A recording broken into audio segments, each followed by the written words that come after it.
नमस्ते बच्चों। आज हम पाठ 9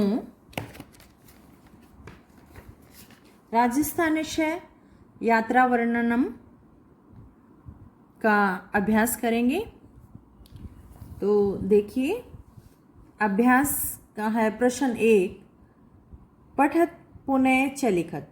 ये जो शब्द दिए गए हैं आपको ये शब्द पढ़ने हैं सही उच्चारण के साथ, और आपको यही सेम शब्द ये जो प्लेस दी गई है इसमें लिखने हैं। तत्रास्तु शीतावकाशे सर्वाधिकम पुतलिका नृत्यम। तो ये चारों शब्द आपको यहाँ लिखने हैं और आपको पढ़ने हैं। फिर है प्रश्न 2, उचितम उत्तरम चिनुत। आपको ऑप्शन दिए गए हैं। हमने पाठ पढ़ा है, अगर हमने ध्यान से पाठ पढ़ा है तो हम इसका सही जवाब दे सकते हैं। तो देखिए, कै कस्मिन् कार्ये विलम्ब अभवत्। किस कार्य में देर हुई? उत्सवे, गमने, पत्र लेखने, आगमने। तो किस में देर हुई थी? पत्र लिखने में देर हुई थी। ख सिटी पैलेस स्थानम कुत्र अस्ति। सिटी पैलेस स्थान है जो राजस्थान में, वो कहाँ है? जयपुरे, जोधपुरे, उदयपुरे, बीकानेरे। जयपुर में है। फिर है गए गुलाबी नगरी कस्य नाम अस्ति। गुलाबी नगरी किसका नाम है? बीकानेरस्य, जोधपुरस्य, उदयपुरस्य, जयपुरस्य। तो जयपुरस्य इसका सही उत्तर है।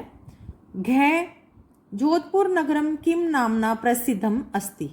जोधपुर नगर किस नाम से प्रसिद्ध है? चंद्र नगरी, सूर्य नगरी, गुलाबी नगरी, उदय नगरी। तो ये सूर्य नगरी के नाम से प्रसिद्ध है।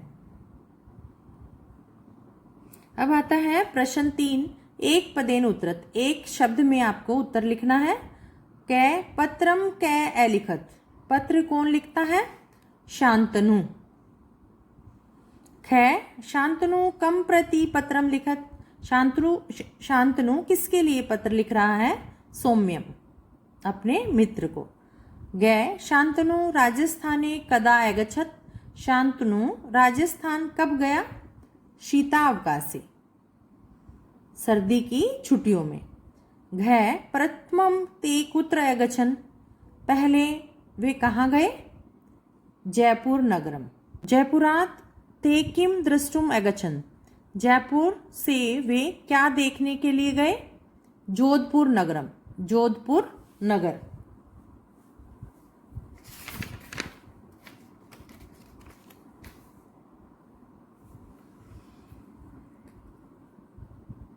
च भुजिया इति कस्य नगरस्य प्रसिद्धा अस्ति। भुजिया किस नगर की प्रसिद्ध है? बीकानेरस्य। 6 सूर्यनगरी कस्य नगरस्य नाम अस्ति। सूर्यनगरी किस नगर का नाम है? जोधपुरस्य।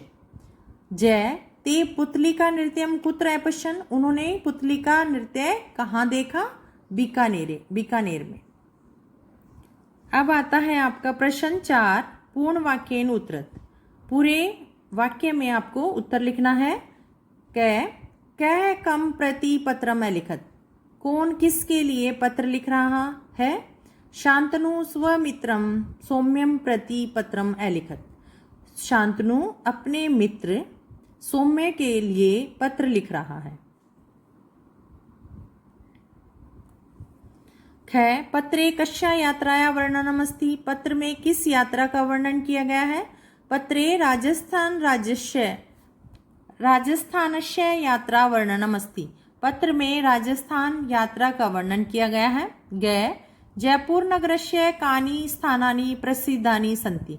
जयपुर नगर में कौन कौन से स्थान प्रसिद्ध हैं? तो इसमें बताया गया है जयपुर नगरस्य अंबर दुर्गम, नाहरगढ़ दुर्गम, जयपुर दुर्गम, हवा महलम, सिटी पैलेस स्थानम आदीनि अनेकानि स्थानानि सन्ति। तो ये आपका पेज नंबर 54 पर आपका आंसर दिया गया है। कंप्लीट इसमें स्पेस नहीं था, इस वजह से यहीं तक आया है। तो आपको ये आंसर पेज नंबर 54 से लिखना है। इसमें है अत्र के स्थान पर आप जयपुर नगरस्य लिखेंगे, बाकी पूरा स्थानानि संति तक लिखेंगे। फिर है घ जोधपुर नगरे किम अपश्यत, उन्होंने जोधपुर नगर में क्या देखा।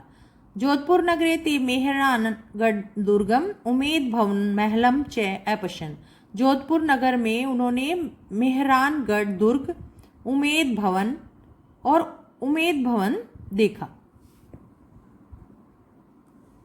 उसके बाद है लास्ट क्वेश्चन है ये डे ते किम नृत्यम अपश्यन, उन्होंने किसका नृत्य देखा। ते पुतली का नृत्यम अपश्यत, उन्होंने पुतली का नृत्य देखा। पुतली का अर्थ है कठपुतली का जो नृत्य है राजस्थान में प्रसिद्ध है, उसको पुतली का नृत्यम कहा गया है। फिर है प्रश्न 5 संधि विच्छेदम संधिम वाकुरुत, संधि विच्छेद और संधि करनी है आपको। तो तत्रास्तु तत्र जमा अस्तु इत्यादि, इति जमा आदि, प्रत्येकम प्रति जमा एकम, शीतावकाशे शीत जमा अवकाश। फिर है महा जमा उदय महोदय,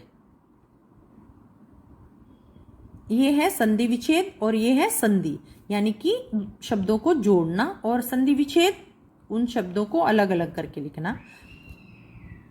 सर्व जमा अधिकम सर्वाधिकम, सर्व जमा उत्तमम सर्वोत्तम।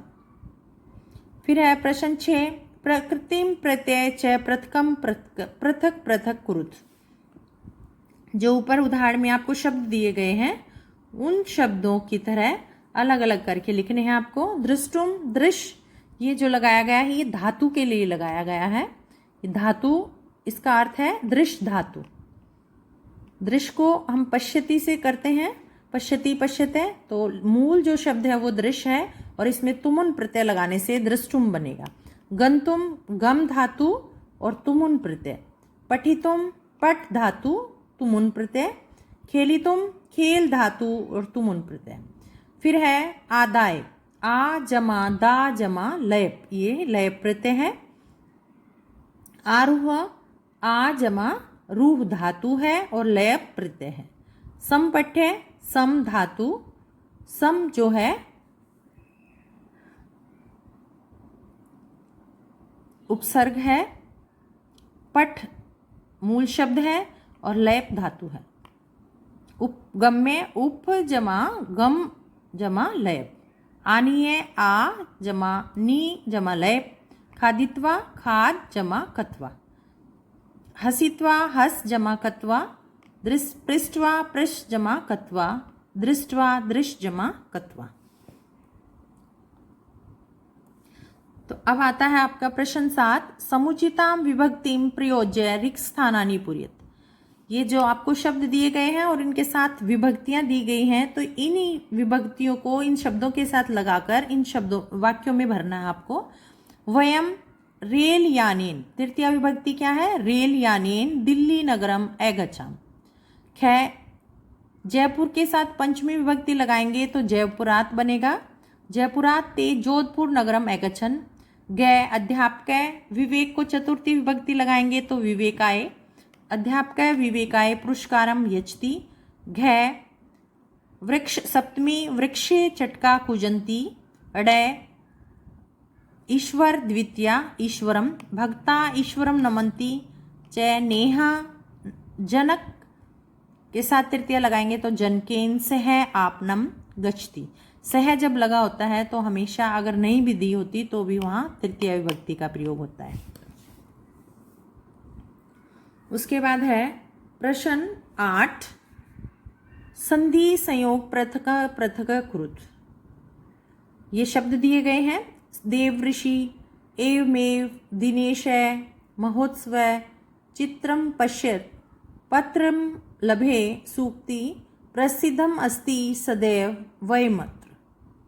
तो ये जो शब्द दिए गए हैं इसमें संधि किन के साथ है और संयोग जो है वो किन के साथ है वो हमें लिखना है। तो जो ये है देव जमा ऋषि, दिन जमा ईशे, महा जमा उत्सव, सु जमा उक्ति और सदा जमा ए। तो ये संधि शब्द है और ये संयोग शब्द है।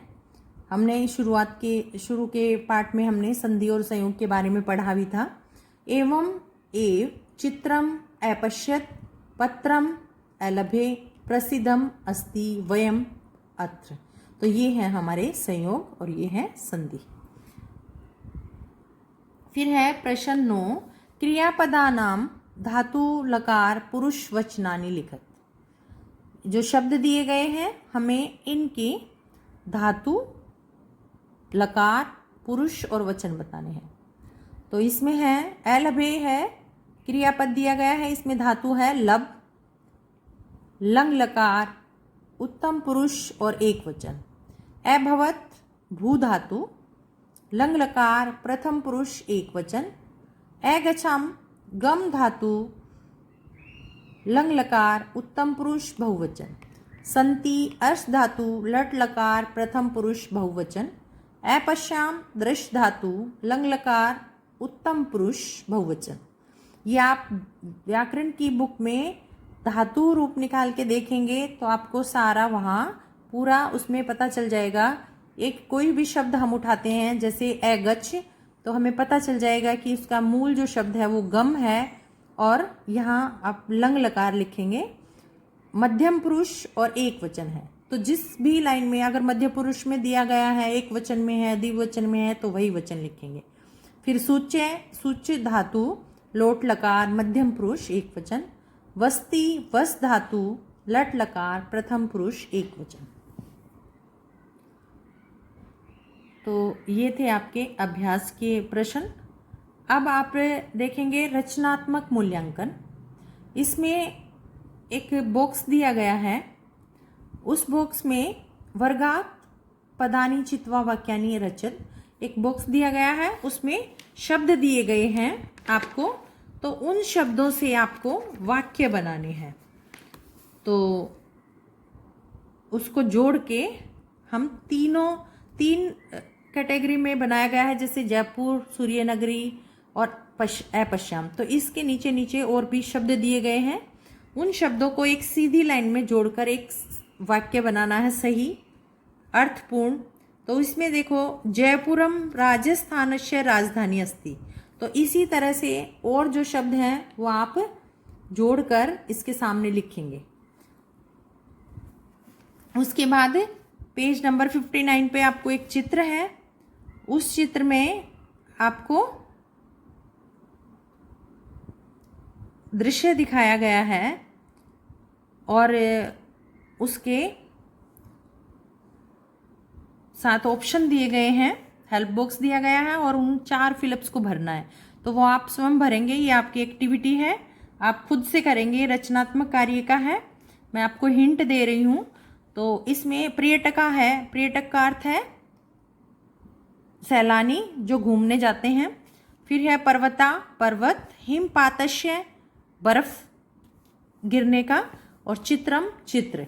तो इन सभी 4 फिलअप हैं, इन फिलअप्स को आप स्वयं भरेंगे और अगर आपको नहीं आता तो आप पूछ सकते हैं, लेकिन आपको कोशिश करनी है इन शब्दों को लिखने के लिए। फिर है प्रश्न 3 पत्रम लिखत। तो शीतावकाशे भवान कुत्र अगच्छत, सर्दी की छुट्टियों में आप कहाँ गए और अपने मित्र को पत्र, जैसे आपके पाठ में लिखा गया है इसी तरह से आप पत्र लिखने की कोशिश कर सकते हैं। अगर आपको कोई हेल्प चाहिए तो आप पूछ सकते हो।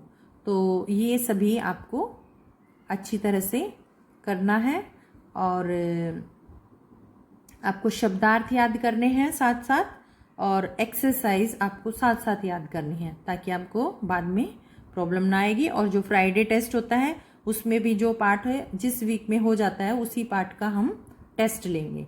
तो मैं चाहती हूँ कि सभी बच्चे टेस्ट में, फ्राइडे टेस्ट में अच्छे मार्क्स लें, क्योंकि आपके फ्राइडे टेस्ट के मार्क्स भी आपके एग्ज़ाम्स जो फाइनल जो एग्ज़ाम की रिपोर्ट होगी उसमें आपके ऐड होंगे। इसलिए आप सीरियसली फ्राइडे टेस्ट दें।